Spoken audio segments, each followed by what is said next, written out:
আন্দোলন চলছে চলবে। কর্মচারীদের বকেয়া মহার্ঘ ভাতার দাবিতে আমাদের আন্দোলন চলছে চলবে।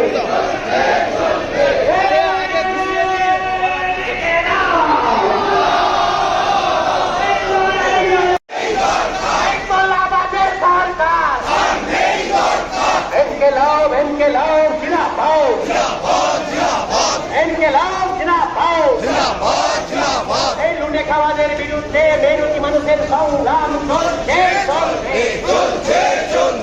যৌথ মঞ্চ দাবি করে সমস্ত অস্থায়ী কর্মচারীদের স্থায়ীকরণ করতে হবে। যৌথ মঞ্চ দাবি করে সিভিক ভলেন্টিয়ারদের স্থায়ীকরণ করতে হবে।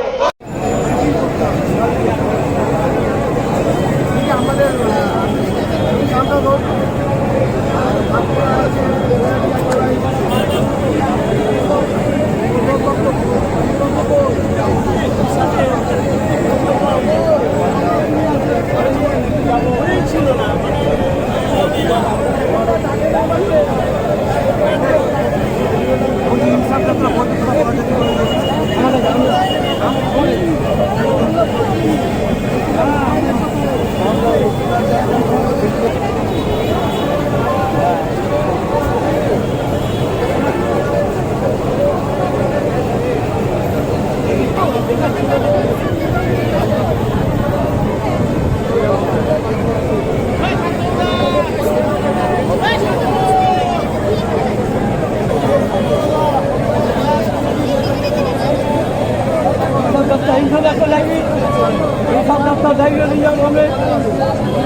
তার জন্য সবাই আধিকারিক থেকে শুরু করে সাধারণ মানুষ, আমাদের পরিবহনের যে বন্ধুরা, আমাদের যে ব্যবসায়িক বন্ধুরা আছেন, তাদের কাছে আবেদন করব যে যেভাবে আপনারা সহযোগিতা করেছেন আমাদের নবান্ন অভিযান কর্মসূচি শুরু হলো।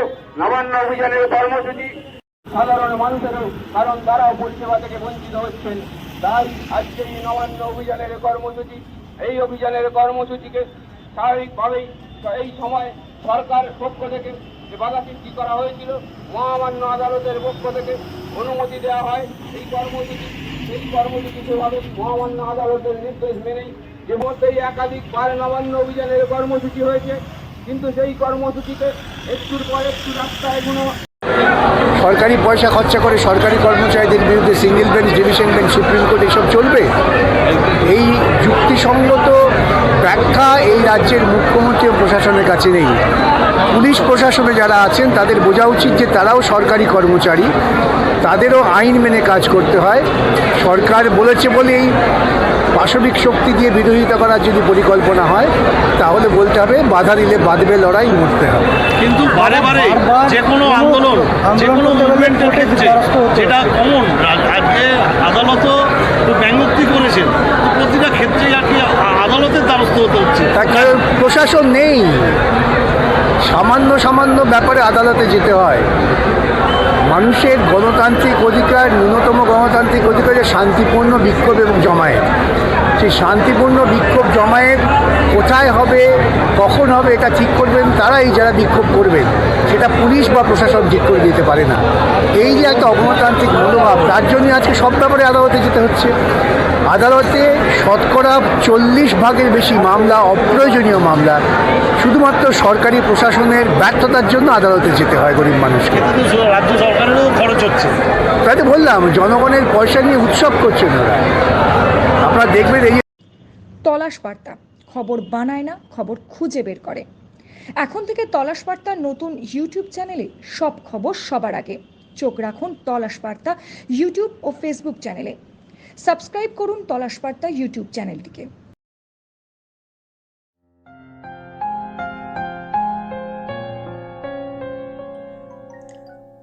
লোকসভা নির্বাচনে হাওড়ার ভূমিপুত্র বিজেপি প্রার্থী, আপনার আমার কাছের মানুষ, কাজের মানুষ ডক্টর রথীন চক্রবর্তীকে পদ্মফুল চিহ্নে ভোট দিয়ে বিপুল ভোটে জয়যুক্ত করুন।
নির্ভীকতার অপর নাম তলাশ বার্তা।